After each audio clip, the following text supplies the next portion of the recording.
Good morning. What a fabulous welcome. Thank you. Welcome to our Unitarian Universalist Church of Reading's in-person and online Sunday worship service. My name is Al Murray. I'm a member of the worship arts and technology teams, and my pronouns are he, him, and his. We choose to share our pronouns because we know people of all genders are holy, whole, and loved. Whoever you are, wherever you are from, whomever you love, whatever your faith tradition, whatever pronouns you choose to use or not use, you are welcome here.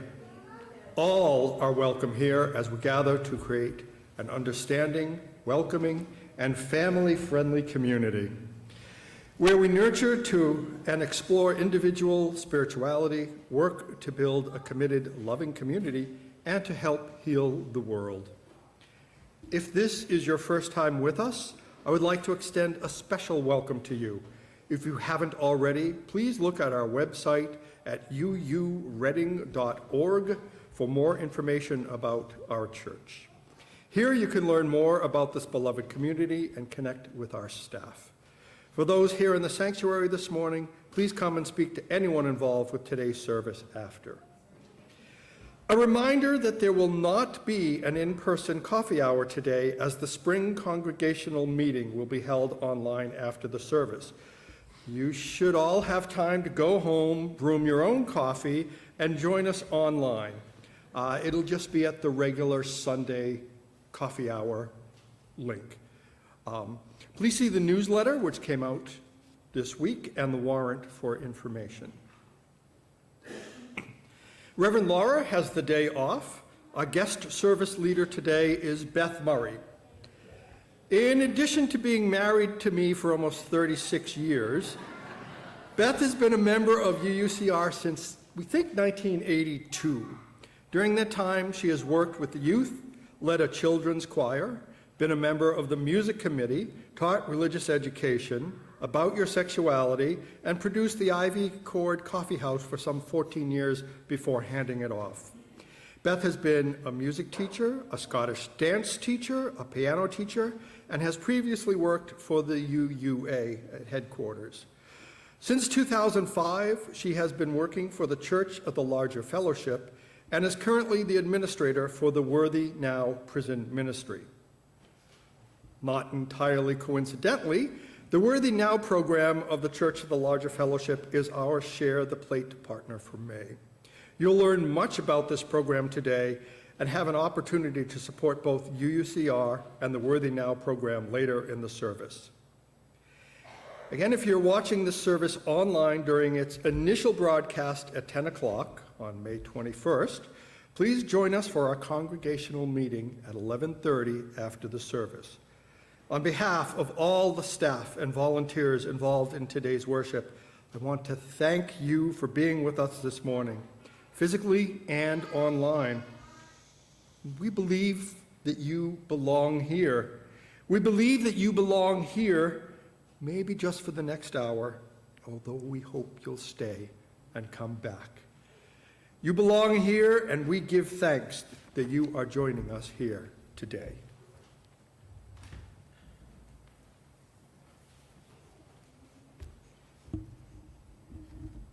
Good morning. Our opening words this morning are from Gary, incarcerated in South Carolina.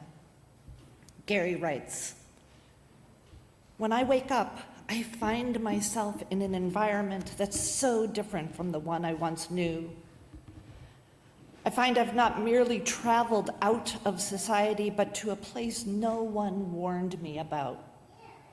I collect my thoughts for a moment while gazing at the window of my cell. The rain-slicked razor wire in front of the housing unit is being cleaned once again by nature. I never fail to be surprised by the same landscape time and time again. Just as I perceive this, suddenly, the texture of reality has changed once more. The transition from society has been non-stop to this Satan's cave.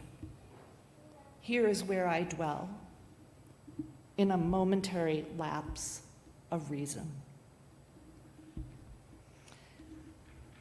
Lighting the chalice this morning are people who have been involved in one way or another with the Worthy Now Prison Ministry, which is a program of the Church of the Larger Fellowship.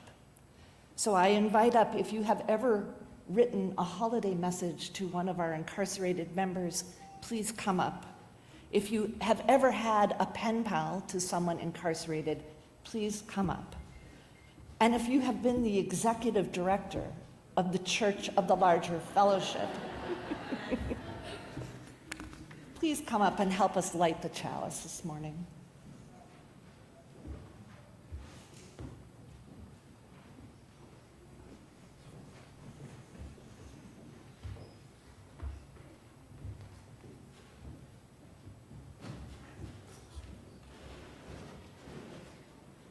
In the light of truth, the warmth of community, the fire of commitment, we gather this day. May the flame we now kindle be to us a symbol of the holiness we seek. Thank you. And if there are anyone who wants to join us in our children's affirmation.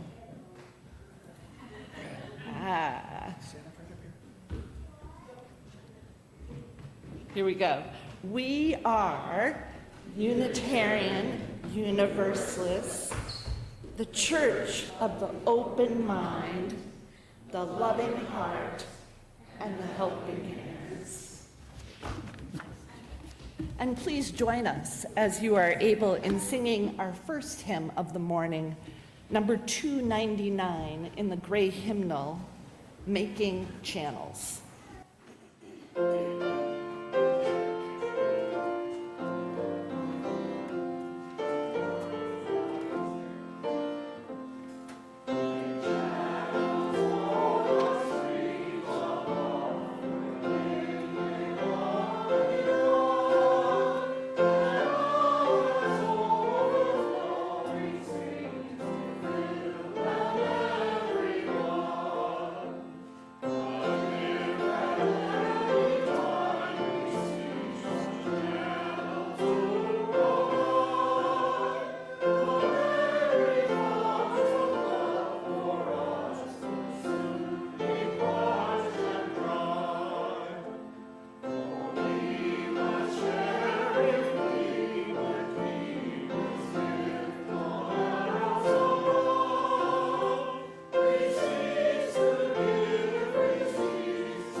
If there are any children or any adults that would like to come up front and join me in a story.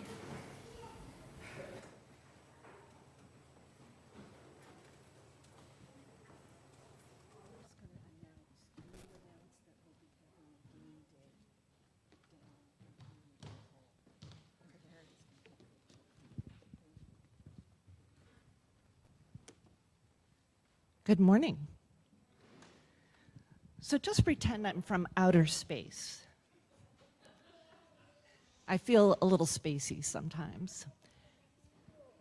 Okay.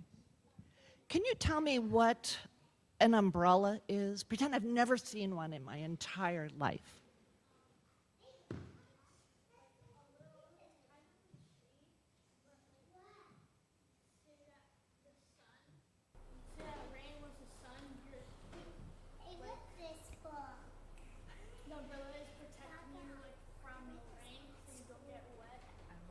Protect you from the rain so you won't get wet, or the sun. Who else can tell me about an umbrella? Go ahead.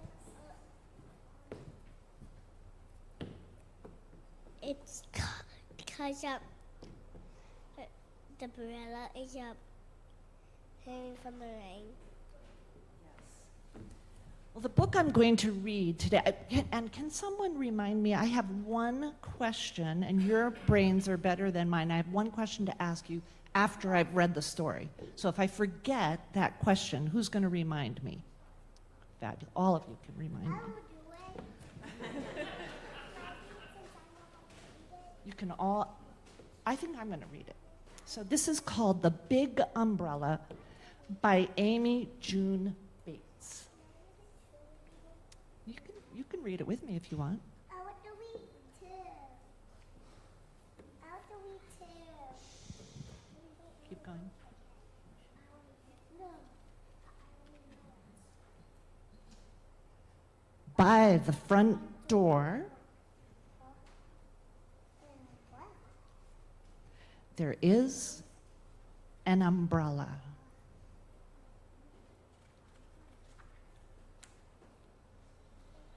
It is big.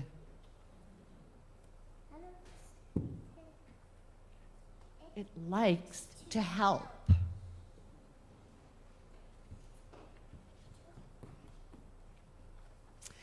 It likes to spread its arms wide. It loves to give shelter.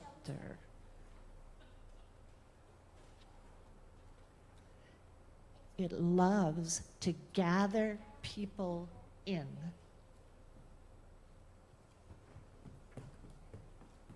Look at these feet. It doesn't matter who you are. Oh, sorry, help me read that again. It doesn't matter if you are tall, thank goodness,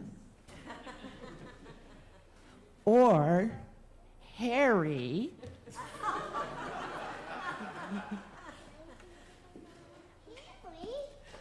or plaid. It doesn't matter how many legs you have. It has one. 4 legs. There's lots of legs under there.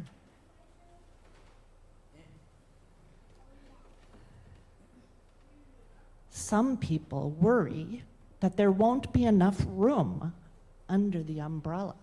There's always room. Have you read this book before? But the amazing thing is, there is. Sun is coming out. The sun is coming out.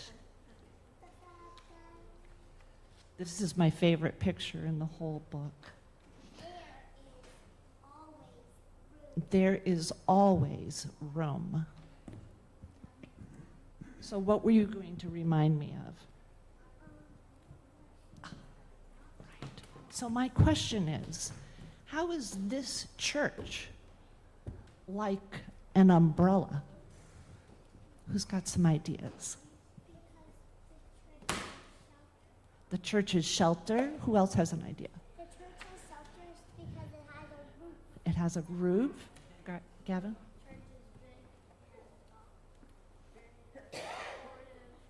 Very supportive, loving, and comfortable. Thank you so much. Think about our church as an umbrella. And at this point, if you are a religious educator or a child, we're going to sing you out, and I've been told that you all are meeting downstairs in Community Hall for some games.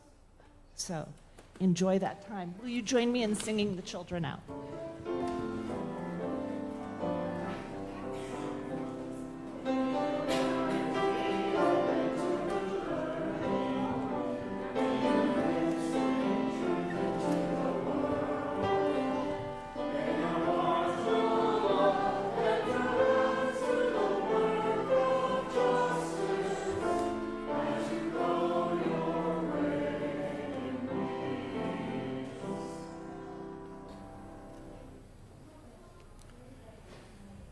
We take time during our service to light our candles of community, peace, and justice.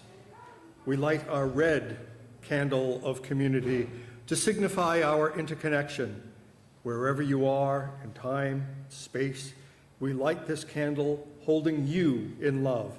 May this light welcome and hold you, reminding you that you are needed in this community.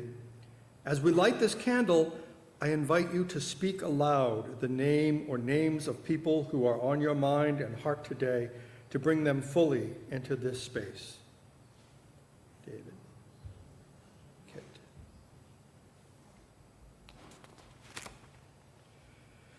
We light our blue candle of peace for all the places worldwide where people live with the threat of war and violence. For the peoples of Sudan, Ukraine, for the refugees on our own borders, wherever there is a threat of violence, including gun violence. Did you know that in the past week alone, on May 15th, there were 6 victims in Farmington, New Mexico. On the 16th, 4 in San Antonio. And again in San Antonio on the 18th, 3 more. On May 20th, yesterday, 4 in Louisville, Kentucky, and another 4 in Los Angeles, California.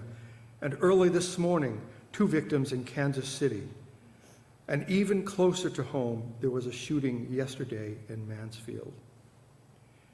May we strive to understand and offer love and stability to this strife-torn world. And as we light our yellow candle of justice, may all people everywhere live their lives in freedom, and may we each do our part in the work for justice and liberation for all in our global community. As we recommit ourselves to the work of love and justice, may we each voice this commitment by saying, Amen. For those who suffer, for those we have not yet forgiven, for those we mourn, let us take a moment.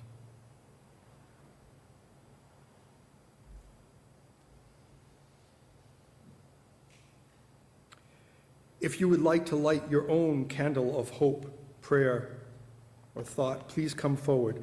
Please keep in mind that the candle station nearest the choir will be visible on our broadcast, while the station nearest Austin Room will be anonymous.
This is a difficult letter from Zach, incarcerated in North Carolina. Take care of yourselves. Zach's words may be a trigger for some. Zach writes, "When I sit and daydream, it's of all the things I've never done. I want a family, like the one I cried for as a little kid, while my drunk stepdad beat my drunk mom. My mom passed away from liver and kidney failure. Her body started poisoning itself. She went into a coma, and on May 26, 2013, she was gone. I never got to say I love her and that I forgive her for what I went through as a kid."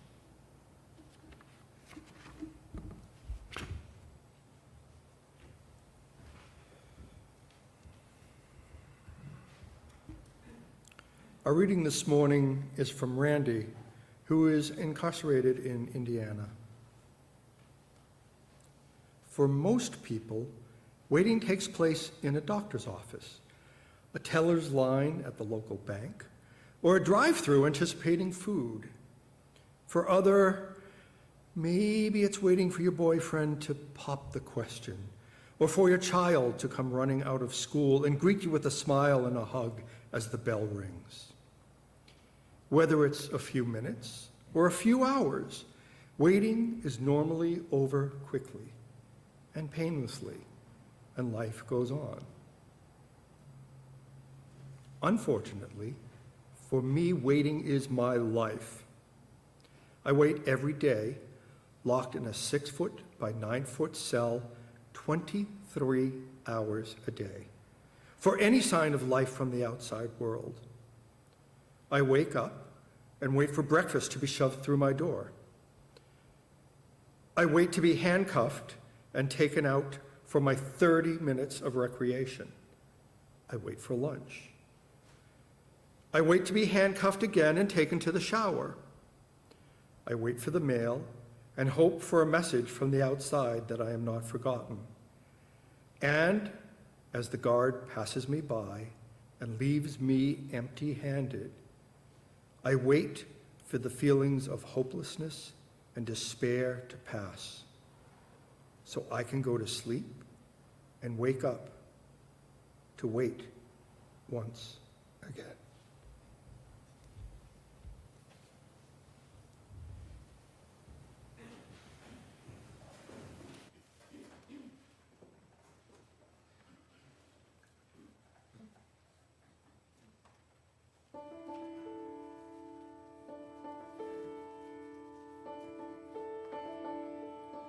There's a voice strong and clear, ringing out far and near. Let justice roll down, let justice roll down, like the rush of a stream comes a powerful dream. Let justice roll down, justice roll down. Let the earth be restored, every soul be reformed. Let the healing renew, creation reborn. The sacred spirit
Thank you. The Church of the Larger Fellowship, otherwise known as the CLF, is the largest Unitarian Universalist congregation within our denomination. And it is a church without a building. The CLF offers spiritual resources to thousands of members around the world. I started working at the CLF in 2005. Lorraine Dennis was the executive director. I've had a variety of responsibilities at the CLF, but for the last 2 years, I have been exclusively working with the Worthy Now Prison Ministry, a program of the CLF offering Unitarian Universalist resources to nearly 1,700 people currently experiencing incarceration. I opened a letter the other day to find the word help written in large letters covering the page. My words this morning are about that. How do we help each other? How do we help those who are vulnerable and not able to advocate for themselves? How do we make channels for streams of love even when justice may not have been served fairly, or someone who may have made a mistake? This morning, you'll hear about love, about compassion, and injustice through the written voices of the Worthy Now Prison Ministry. Let's start with the first two principles of our Unitarian Universalist faith. And you actually have a part in this service. Several times I will ask you to join me in saying these important words, and they're printed in your order of service.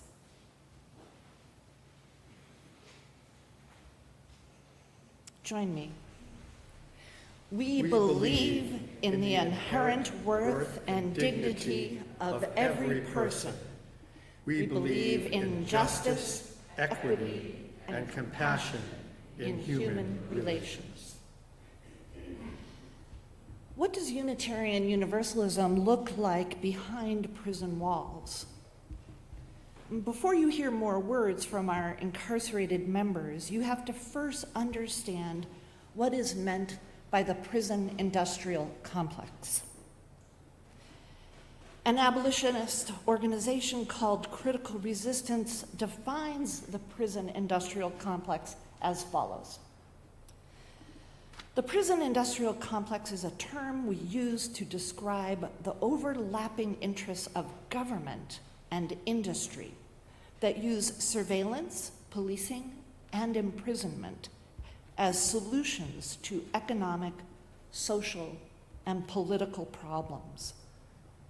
By naming the prison industrial complex, we identified the expansive network of people and parties with vested interests in mass incarceration, and uncover how this network functions to fill prisons and support mass incarceration.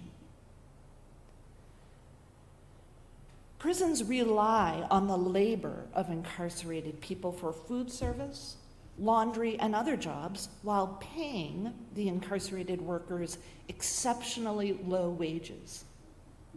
On average, incarcerated people earn between 86 cents and $3.45 per day for the most common prison jobs. In some states, these jobs pay nothing.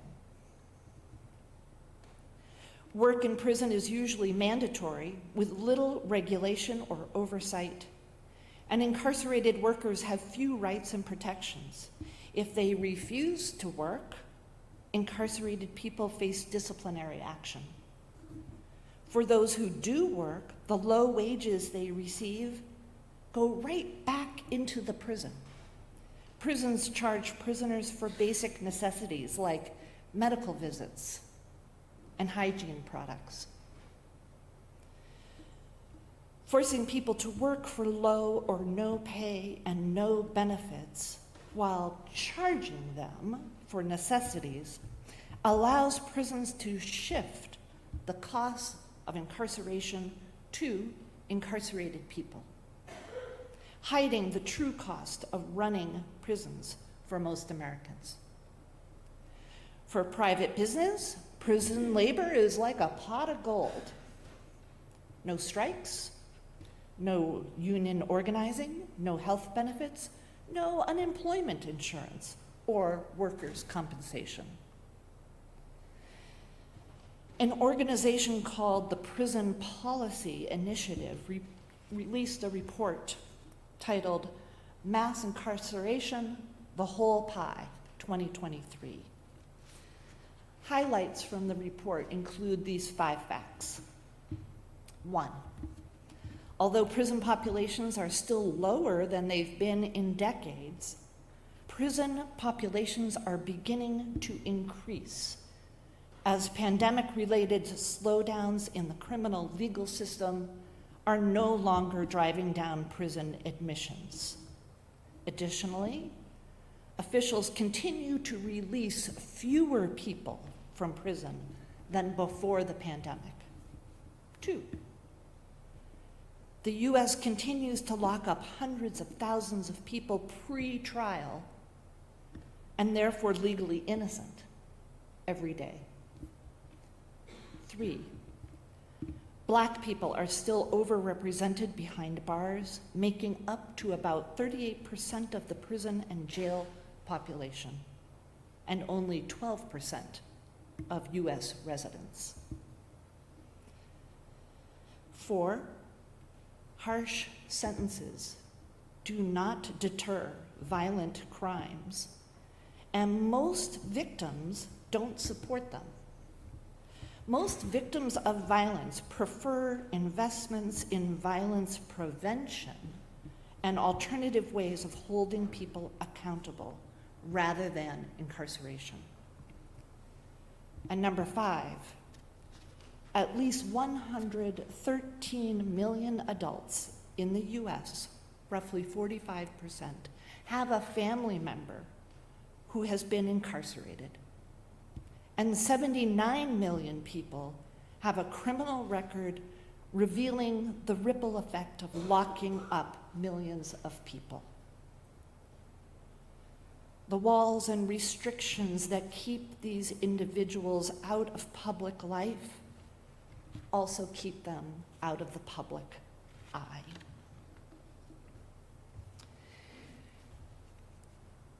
Here are some words from Timothy, incarcerated in New York State. You want me to forgive him? I want you to forgive. He must atone. Is atonement punishment? He must pay in kind. Must it be you inflicting justice? He must feel the pain I feel. Cry out your anger. Listen to his cries. I can't condone what he did. Forgiveness is not assent. I can't be near him. Forgiveness is not a bond. Things will never be as they were. There is yesterday and tomorrow. Where will you live? I will still mourn. Yes, anger and loss live with hope and love. Let's speak the words of our Unitarian Universalist faith together again. Join me. We believe in the inherent worth and dignity of every person. We believe in Justice, equity, and compassion in human relations. Remember that letter I referenced a few minutes ago with the word help? It was from our CLF members incarcerated in a Texas state prison facility writing to me. They are a trans person, male to female, locked in solitary confinement. Why solitary? Because it's the only place this person will be safe from the abuse of the guards and other prisoners. Serena was telling me that they are only allowed outside 20 minutes a week. And what they miss most is seeing nature. Because the outdoor walls are tall, Serena sees only concrete and barbed wire. No trees are visible. No flowers, no grass, nothing. Just gray concrete and barbed wire. I wrote back to Serena and copied and pasted a picture of a waterfall into my letter. When Serena wrote back again, they told me that they had cried after opening the letter. Serena taped the waterfall onto their wall, and every morning, Serena looks at this mighty green scene and has a moment of relief. The CLF writes letters to our incarcerated members, lots of letters. And we mail correspondence courses, extra materials to read, the CLF worship publication, and some of our members either have a pen pal or they are waiting for a pen pal. Did you know that Ruth Goldberg, Michelle Catalano, and Kevin Keeling have been or currently are free world pen pals writing to an incarcerated member? I thank you for that. We make channels for streams of love by writing letters and being a voice of support and compassion. We open our umbrella of Unitarian Universalism and create a safe space to allow our incarcerated members to feel heard and to feel loved.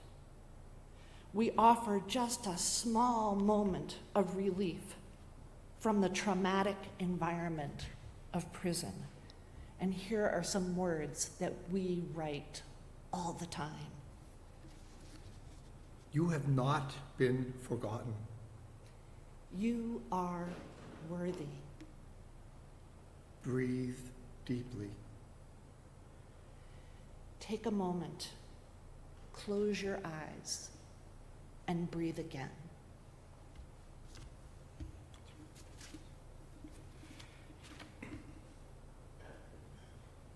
From Dustin, imprisoned in Arkansas. In prison, they take so much from you. They take your dignity, your freedom, and your independence. These things you expect. What you don't expect is to lose all touch with the world outside your cell. Today, I was coming back from the shower and found my cell more empty than usual. It was the week before a holiday, so I should have seen the shakedown coming. Each search, they have a new focus. Sometimes it's extra pillows, other times it's blankets. This time it was publications. They took my UU World magazine. I'm now on punitive status, which is the result of my latest anxiety attack, which fueled a screaming match with the wrong guard. So 30 more days have been added to my sentence, and 30 days punitive time. I just can't believe they found a new thing to take from me. I can't believe I let myself get so upset in front of them. I gave them what little power I had, the power of composure. I just wish for a little peace and quiet. Could you send me some thoughts and prayers?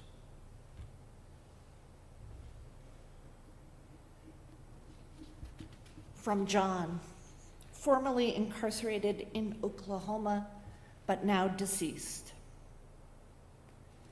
I saw a meadowlark today, sitting atop the razor wire on the north fence.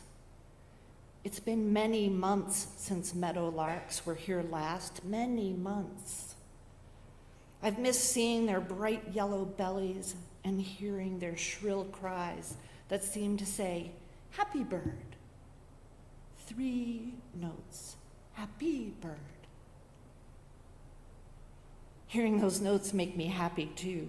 Indeed, it makes me joyful because recognizing and celebrating the meadowlark's seeming happiness makes me realize that joy can be found everywhere, even here, inside the razor wire that he's sitting on.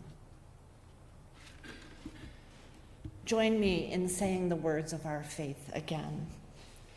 We believe in the inherent worth and dignity of every person.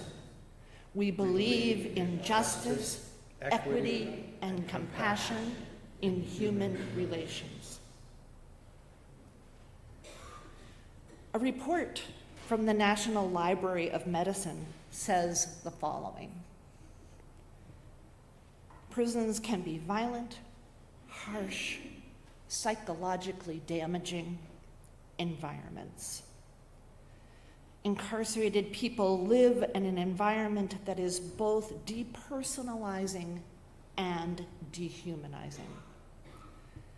Moreover, the social stigma associated with incarceration combined with the depersonalizing effects of imprisonment may result in a sense of hopelessness and powerlessness, as well as deeply internalized shame and guilt.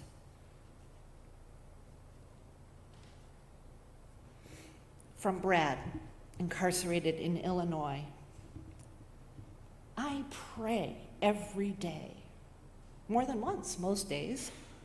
I'll be completely frank and admit that I am not quite sure who or what I direct these prayers to, but that's okay with me. I pray for my family, that their lives are rich and fulfilling, that they are safe and feel my love, even though I am away. I pray for those who have been hurt by my irresponsible actions and carelessness, that their lives are happy and bountiful, and that maybe, just maybe, one day they will find it in their heart to forgive me.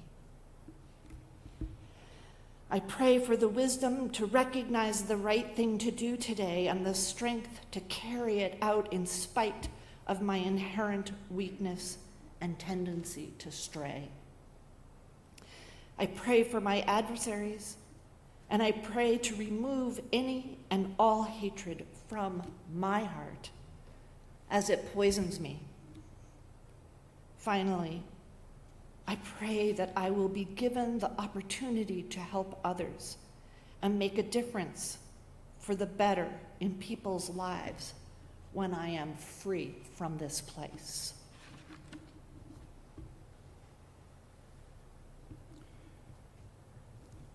From Willie Lee in Florida. In the Department of Corrections, we need more correction other than beating or slapping someone's face. We know that some people get out of line and need to be handled. But what about educational programs? Masonry, plumbing, cooking, anything that puts our minds to the test on a higher scale. We need your voice and others to enforce self-improvement within these gates. From Jack, incarcerated in Texas. Conflict arises when justice becomes just us. When justice is defined by judging others according to how much they act or look like us. We administer justice to demand conformity to a perceived norm of the moment, the time, the decade, the age. The Old Testament of the Bible set down the command, do justice, love righteousness, and walk humbly with our God. The New Testament set down the commandment to love our neighbors as we love ourselves. So many of us are so different. Can we cease judging others as to whether they are just us?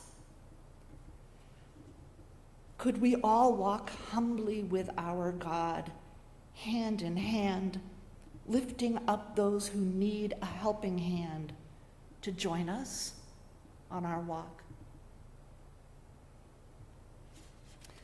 Some words by Jennifer, formerly incarcerated in Texas. When I was released from prison the first time, I had been away from society and my family for 10 years. I was incarcerated when I was 15, and as a young adult, suddenly thrust back into the community, I felt bewildered and lost. My family was a great support, but the sense of not belonging was overwhelming. I remember sitting upstairs in the library at the college I was attending, staring out the window, watching the other students.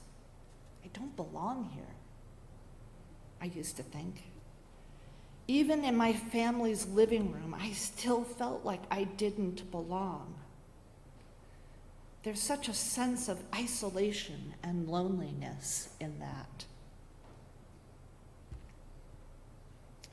At least in prison, I felt like I wasn't alone, and that's where I returned. Yet that didn't stop this incredibly sad ache. Where do I belong? Jesus said, "Seek and you will find." And as I searched, I discovered I belonged in the unity of God. This discovery filled a deep longing, and I began to want community of my own. I said, "God, are you sure you accept me? I'm different.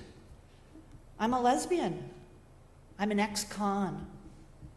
I believe you're in the wind in classic poetry, in Jesus' suffering and Buddha's enlightenment." God said, "I'm sure." And then I saw a flaming chalice. Just by chance, and out of curiosity, researched its meaning. Now my belonging feels complete because God brought me to others that accept me as an outward sign, as proof of God's love.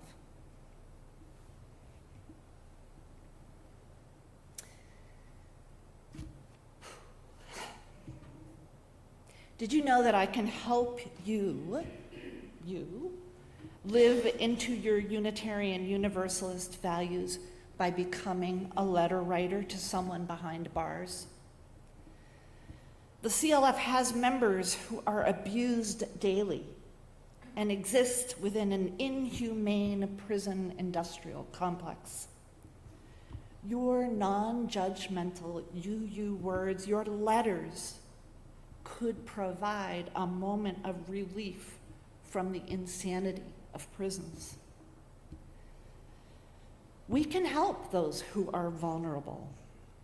Let's make channels for streams of love with a letter. Open your umbrellas wider, especially when injustice and inhumanity are alive and well in our prisons across the U.S. Join me one more time. We believe in the inherent worth and dignity of every person. We believe in justice, equity, and compassion in human relations.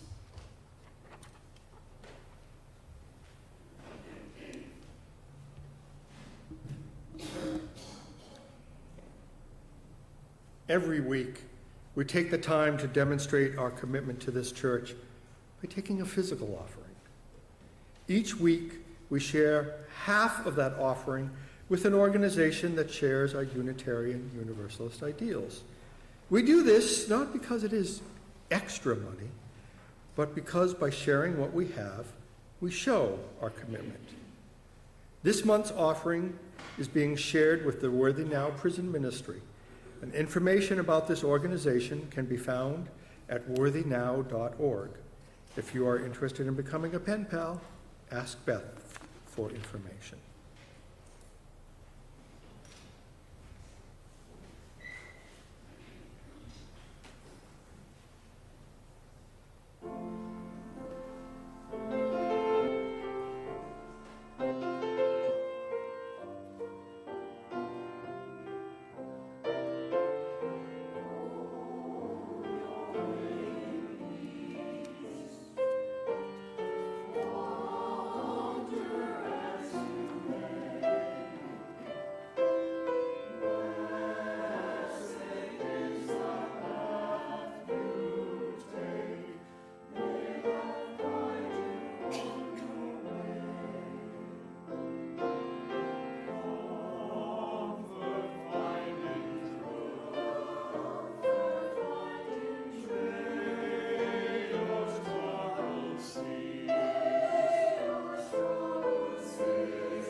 For the full story of our congregational life, you can read the newsletter, go online at our website. But here are a few highlights. This Monday, join our weekly Buddhist meditational group, either in person or via Zoom. And on Tuesday, our social crafty fun drop-in meets, again via Zoom. Mark your calendars now and plan to join us in a couple of weeks to hear about and provide your input on the capital campaign feasibility study that has been underway this year. Learn about the state of our finances, the need for a capital campaign, and other options being considered. And you will have your choice of an in-person presentation or one via Zoom.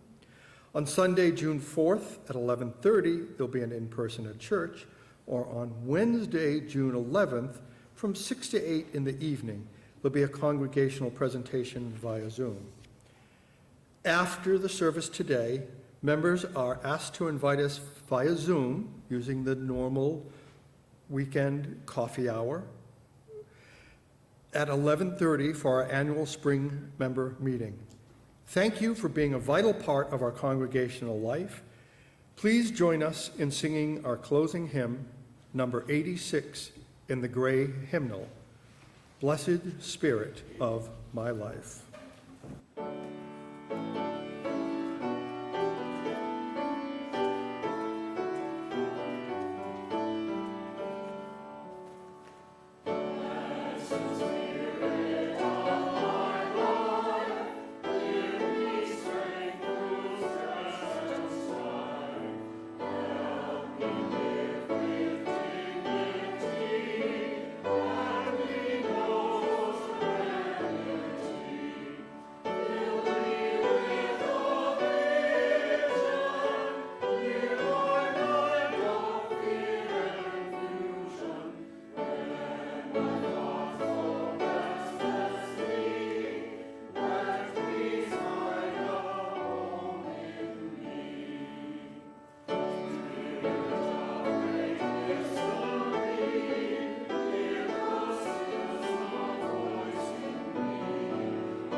Standing.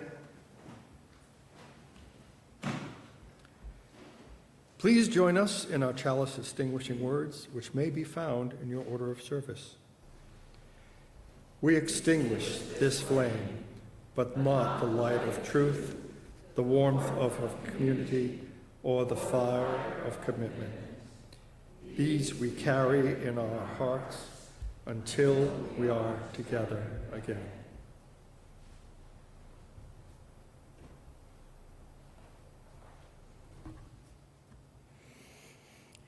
I want us all to open our umbrellas.